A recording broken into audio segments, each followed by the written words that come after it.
चलिए आज एक ऐसी कहानी की पड़ताल करते हैं जो तानशा नाम की एक सब्सक्राइबर ने हमसे साझा की है। ये कोई सुनी सुनाई बात नहीं, बल्कि एक परिवार की अपनी दिल दहला देने वाली हकीकत है। एक ऐसी कहानी जो दिखाती है कि कैसे एक खुशहाल परिवार को पूरी तरह से तबाह कर दिया गया। कहते हैं ना कि हर तूफान से पहले एक अजीब सी खामोशी होती है। तानशा की माँ को भी कुछ ऐसा ही महसूस हो रहा था। एक अनजाना सा डर, एक बेचैनी जो इशारा कर रही थी कि कुछ बहुत ही भयानक होने वाला है। कहानी का सार बस इतना है, एक पिता जिनकी अचानक मौत हो जाती है, एक माँ जो एक अजीब और कभी न ठीक होने वाली बीमारी से जूझ रही है, एक परिवार जो पूरी तरह से बिखर चुका है। सवाल यह है कि क्या ये सब सिर्फ किस्मत का खेल था या इसके पीछे कोई गहरा, बहुत ही डरावना राज छुपा हुआ था। सोचिए, एक तरफ एक नई जिंदगी की उम्मीदें थीं, प्यार था, खुशियां थीं, और फिर दूसरी तरफ सिर्फ दर्द, तबाही और कभी न खत्म होने वाला दुख। आखिर ऐसा क्या हो गया कि ये हंसता खेलता परिवार इस मोड़ पर आ पहुंचा? तो कहानी की शुरुआत होती है फेसबुक से। एक मुलाकात जो प्यार में बदली, और फिर एक ऐसा फैसला लिया गया जिसके लिए बहुत हिम्मत चाहिए, परिवार के खिलाफ जाके शादी करना। लेकिन इसी फैसले ने उन्हें सबसे अलग थलग कर दिया, बिल्कुल अकेला। और शायद यही अकेलापन उन्हें उस आने वाले खतरे का आसान शिकार बनाने वाला था। बनारस में उन्होंने एक नया फ्लैट लिया, ये सोचकर कि अब एक नई जिंदगी शुरू करेंगे। पर वो फ्लैट उनके लिए एक जाल बन चुका था, और उस घर में कदम रखने के महज 10 दिन के अंदर ही उनकी दुनिया हमेशा हमेशा के लिए बदलने वाली थी।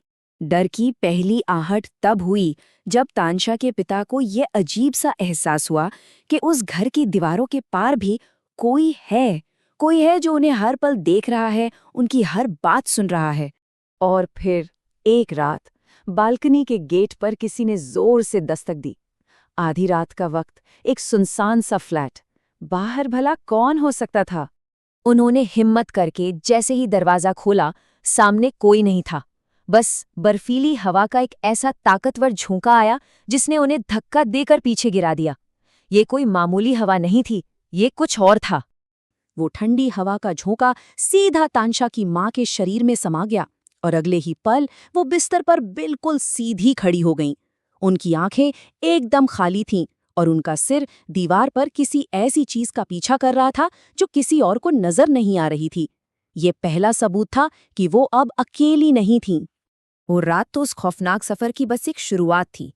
इसके बाद शुरू हुआ दर दर भटकने का एक लंबा सिलसिला, उस अनदेखी ताकत से छुटकारा पाने की एक मायूस कोशिश। अब वो अनदेखी शक्ति सिर्फ डरा नहीं रही थी, बल्कि जानलेवा होती जा रही थी।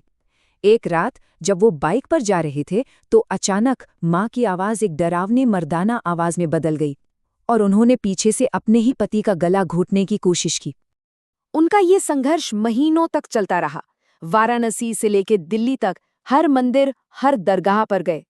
कहीं कहीं कुछ वक्त के लिए आराम मिलता, लेकिन वो अंधेरा बार बार लौट आता था, और हर बार पहले से ज्यादा ताकतवर होकर।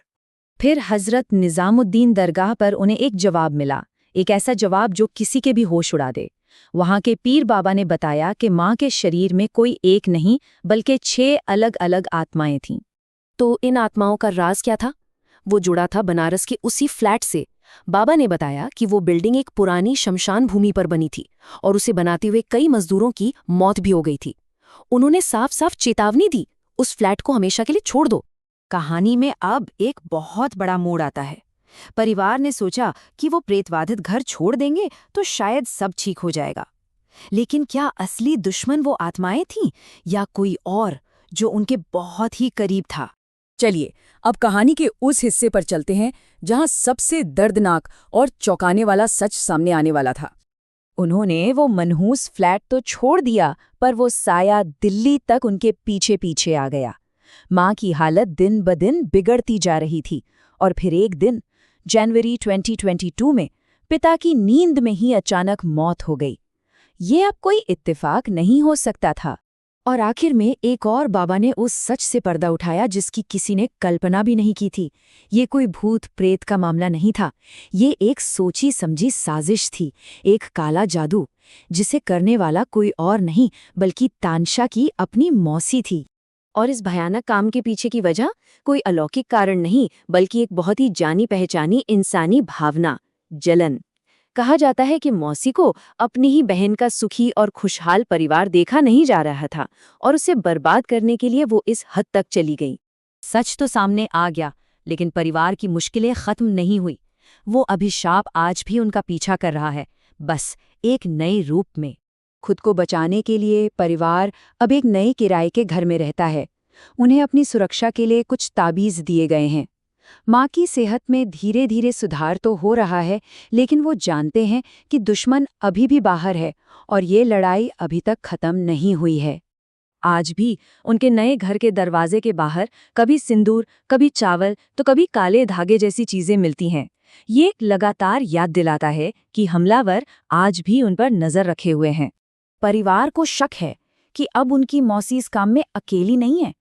एक नई पड़ोसन भी इस साजिश में उसके साथ शामिल हो गई है और दोनों मिलकर इन हमलों को जारी रखे हुए हैं। सोचिए, उस परिवार पर क्या बीत रही होगी। ये कहानी हमें एक बहुत ही परेशान करने वाले सवाल के साथ छोड़ जाती है। सबसे बड़ा डर अनजानी ताकतों का नहीं, बल्कि अपनों से मिले धोखे का होता है। जब रक्षा करने वाले ही मारने पर तुल जाएं, तो कोई सच में कहाँ और कैसे सुरक्षित रह सकता है।